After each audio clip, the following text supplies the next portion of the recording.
Without a huge national effort to halt the growth of this virus, there will come a moment when no health service in the world could possibly cope, because there won't be enough ventilators, enough intensive care beds, enough doctors and nurses. And as we've seen elsewhere in other countries that also have fantastic healthcare systems, that is the moment of real danger. To put it simply, if too many people become seriously unwell at one time, the NHS will be unable to handle it, meaning more people are likely to die, not just from coronavirus, but from other illnesses as well.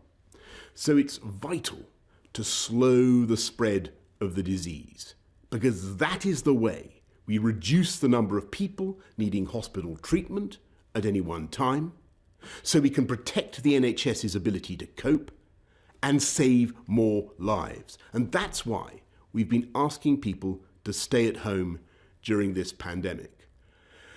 And though huge numbers are complying, and I thank you all, the time has now come for us all to do more. From this evening, I must give the British people a very simple instruction.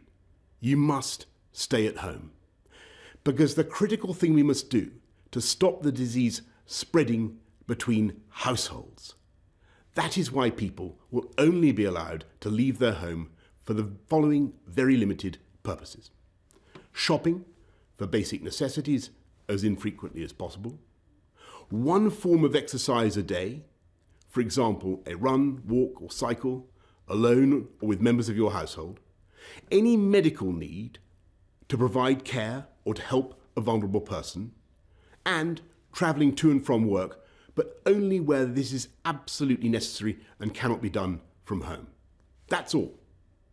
These are the only reasons you should leave your home.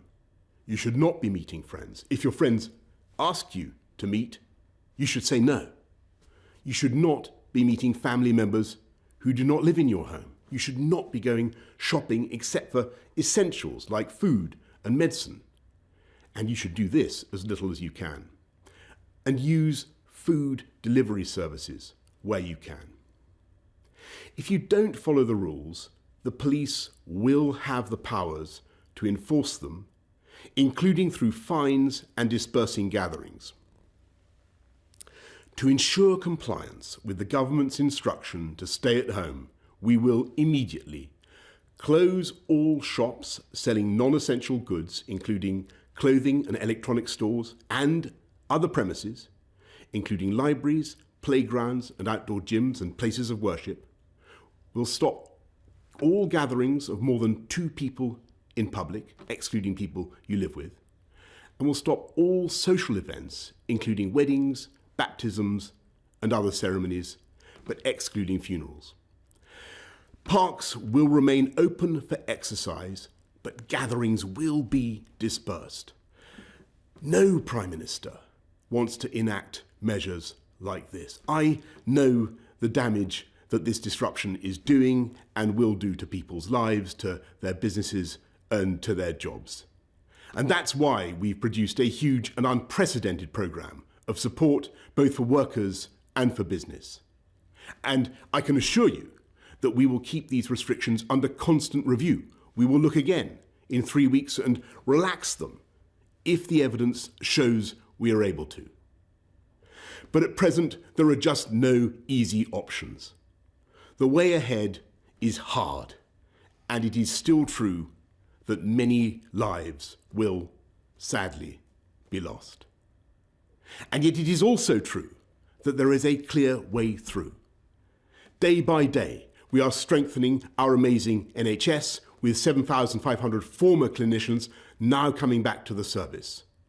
With the time you buy by simply staying at home, we are increasing our stocks of equipment. We are accelerating our search for treatments. We're pioneering work on a vaccine.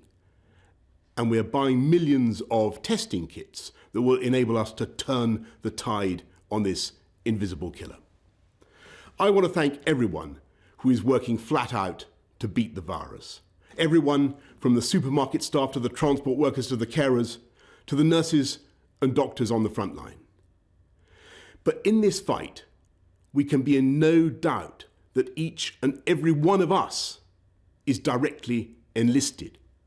Each and every one of us is now obliged to join together to halt the spread of this disease, to protect our NHS and to save many, many thousands of lives. And I know that as they have in the past, so many times, the people of this country will rise to that challenge and we will come through it stronger than ever.